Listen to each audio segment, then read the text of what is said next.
Alright, so today I'm going to be going through and showing you guys the correct heap setup and what could be going on if you're failing heap, meaning that when you come into the bobble room, if Link drops that little invisible rock, these are some possible things that could be going on. I did attempt to make this video already like 4 times, and I found it pretty difficult to explain, so I'm just going to walk through an entire run and explain what could happen, what could go wrong, how to fix what could go wrong. Starting off with your file name, please make sure that this is correct. There's a tool I'll put in the description with the code that has to be put in correct. If that's not, then the run just kind of is pointless, so please make sure that you have that right. Alright, and once you've assured your file name is right, because that's kind of important, you're going to make your way through as usual. Grab these 2 rupees right here, because those are for rupee count, obviously you need those. Go to crawl space. Go grab your sword. That is a little kind of free reign on that because you're not grabbing any perm rupees and you've not done any heaps, so you can kind of go about that however you want.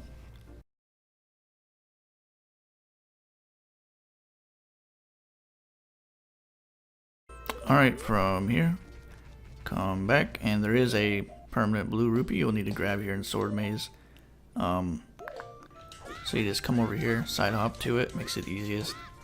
Hopefully you can side hop better than I can, but there's a blue rupee right here. You will need to grab that.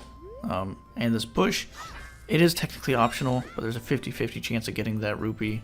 You might as well, just because obviously you're going to need rupees anyways. Don't miss crawl space either, please don't. And when you make your way out the other side, obviously do your little backflips and all that. Grab those, because there's a perm rupee there. This part is kind of dependent on if you want to go for RNG rupees. Hopefully you have better luck. Okay, thank you. The next one is in that side. You do have to grab that one, because that is also part of the setup. The next one, as you can see from here, whoops, is on the little bridge tower. So the way we get that is either bridge clip or bridge flip. Excuse me. So obviously you come over here for bridge clip and do it at your peak height. From there you just run over here, kind of walking through it like a bot. But next one is up here. You have to grab that as well. Depending on your rupee count, you will have to grab the 2 in here, but you know. The next one you have to grab anyways is across these stepping stones. And because I did not go for RNG rupees, whoops, Jesus Christ, I will have to come over here and grab this one. You can tell I do not have my adapter yet from my adapterless movement. Then you're going to come in here and you got to grab this one back here for rupee count anyways, so grab that.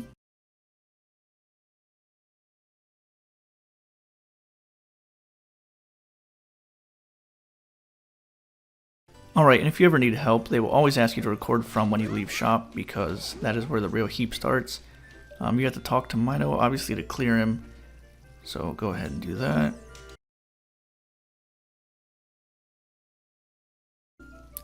Alright, and something very, very important. After you talk to Mito, whatever way you go to get return A, when you cross the room transition to load the Babas, you have to be facing the village.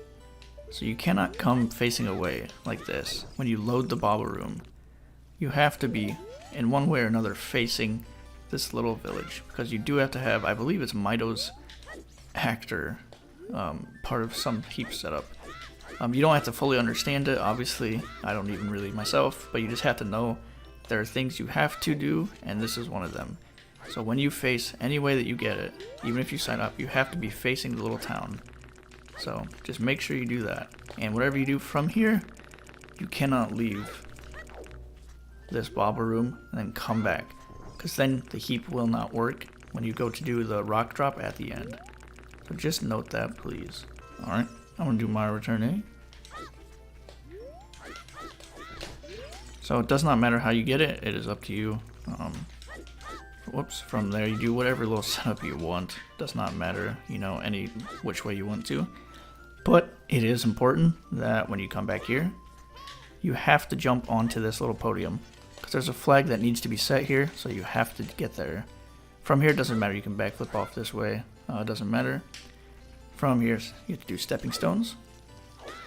and you do have to collect this rupee. There is times where your angle's bad and you fall, or not fall, but when you backflip you land right here. At that point you just side hop up here and you'll grab it. Continue coming back. I'm gonna do everything else as normal. Gonna do your little angle, but this is also something that can mess up Heap. So the angle in which you side hop coming from here, this can affect your Heap. So if you go really harsh like this, or obviously this is very extreme, but if you come out really harsh, that also can affect how things are loaded and unloaded. So let me come out really harsh. I guess this may be not as exaggerated, but this is an example. This can possibly affect your Heap because it can load certain things that you may not want loaded yet. It's happened to me, it happens to everyone. So make sure you are wary of that. Obviously the same can be said for not enough, because obviously you're way back here. I'll put on a picture of a screen that Danny made. Shout out to Danny.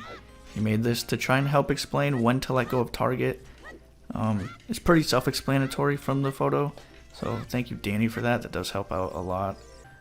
But either way, however you get it, just make sure you're getting it not to any, extreme degree, either way. So if you get it from here, just kind of like that. Side hop your little way over here to pick up the rock. Any certain way you want to, doesn't matter, just make sure you know the visual cue, which is right here. That's where you want his little heel to be. So from there, grab rock, make your little blind walk over, do not fall in. Thankfully if you're on notched controller, it's really easy. Alright, and I made a little save state so I can try and show you a little easier. So if you come back when you enter this room and you drop it, that means your heap was wrong and you did something incorrect along the way. Make sure you watch the video back, and if there's anything I did not mention that you are doing, that probably means it's something that you should not be doing. Make sure that you're not loading the rooms that you should not be. Make sure that you're crossing over facing town.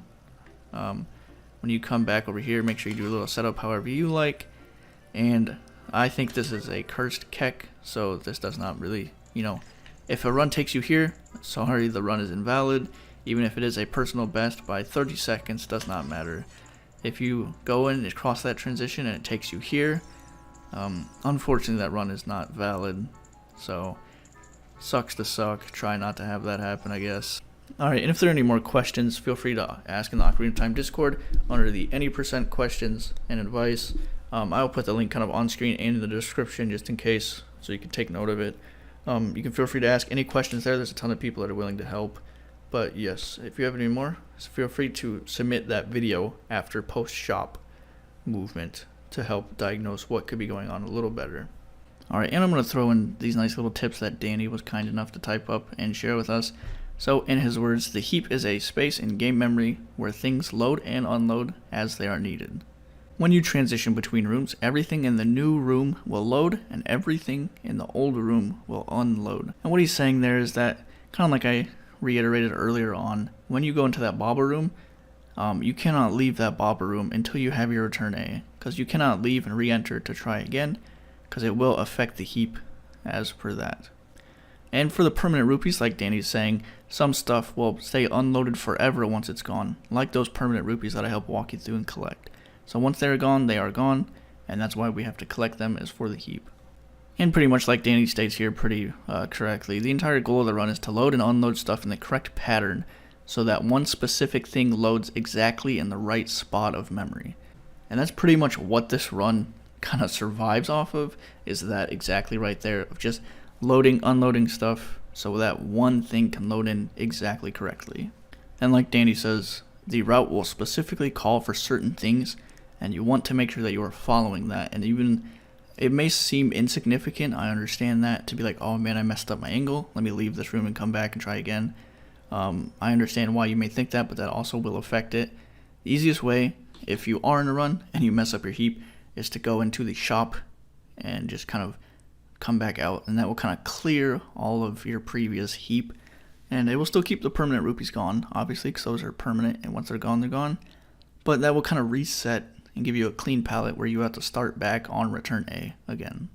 But thank you to Danny for that. It was well put, especially the entire thing. I just want to reiterate one more time that that is the point of the run, is we are loading and unloading things in a correct pattern, just so one thing can load correctly. And that is the main kind of trick here for this SRM route. But again, any questions, please have a video. That will make life a lot easier, and we can definitely help you out much quicker if you have a video of what you're doing heap-wise after you exit shop. But thank you.